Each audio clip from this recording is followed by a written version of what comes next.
Hi guys, வணக்கம். 2026 Tamil Nadu election வந்து பரபரப்புக்கு பஞ்சமில்லாத ஒரு எலெக்ஷனாக வந்து மாறி இருக்கு. கரெக்டா? ஸோ நேற்றுலேருந்து வந்து பார்த்தீங்கன்னா ஏடிஎம்கேல ஜெயிச்ச எம்எல்ஏஸ் வந்து 2 அணியாக வந்து போர்க்குடி தூக்கியிருக்காங்க அப்படின்னு சொல்லிட்டு நேற்று ஃபுல்லாகவே பேசியிருந்தாங்க. இன்னைக்கு வந்து ஹெட்லைன்லேயும் வந்திருக்கு. கரெக்டா?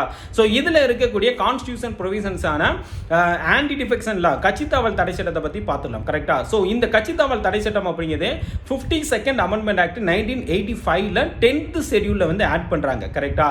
ஸோ இந்த ப்ரொவிஷன்ஸ் வந்து என்ன சொல்லுது அப்படின்னா, ஒரு கட்சியோட சின்னத்தையோ ஒரு கட்சியோட கொடியையோ பயன்படுத்தி வின் பண்ணதுக்கு அப்புறமா இன்னொரு கட்சி சார்பாக வாக்களிப்பதை, ஃபார் எக்ஸாம்பிள் வந்து இப்போ நம்ம தமிழ்நாடு அசம்பிளியில் வந்து பார்த்தீங்கன்னா மெஜாரிட்டியை ப்ரூவ் பண்ண சொல்லி டிவிக்கு வந்து ப்ரூவ் பண்ணணும். கண்டிப்பாக அந்த டைமில் வந்து ஏடிஎம்கே எம்எல்ஏஸ் வந்து ஒரு சிலர் வந்து டிவிகேக்கு சப்போர்ட் பண்ணலாம் அப்படிங்கிற பேச்சுவார்த்தை வந்து போய்கிட்டு இருக்கதா ஸ்ப்ரெட் ஆகிக்கிட்டு இருக்கு. கரெக்டா?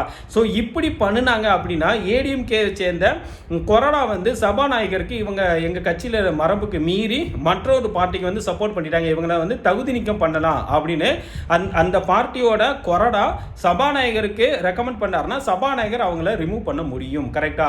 ஆனா இதுல ஒரு கண்டிஷன் இருக்குங்க. 3ல் 2 பகுதி எம்எல்ஏஸ் இல்ல எம்பிஸ் வந்து இன்னொரு கட்சிக்கு கூண்டோடு தாவுறாங்க, மாறுறாங்க அப்படின்னா அவங்கள பண்ண முடியாது. கரெக்டா? அப்படி பாத்தீங்கன்னா ஏடிஎம்கே வந்து பாத்தீங்கன்னா மொத்தம் 47 எம்எல்ஏஸ் வந்து இந்த 2026 எலெக்ஷன்ல வின் பண்ணியிருக்காங்க. அதுல 32 எம்எல்ஏஸ் வந்து பார்த்தீங்கன்னா அப்படியே இன்னொரு பார்ட்டிக்கு வந்து ஷிஃப்ட் ஆகினாங்க அப்படின்னா அவங்கள வந்து இந்த கட்சி தவல் தடை சட்டம் மூலமாக எதுவுமே பண்ண முடியாது. கரெக்டாக? ஸோ இது என்ன நடக்க போகுது அப்படின்னு பொறுத்திருந்து பார்ப்போம். நன்றி.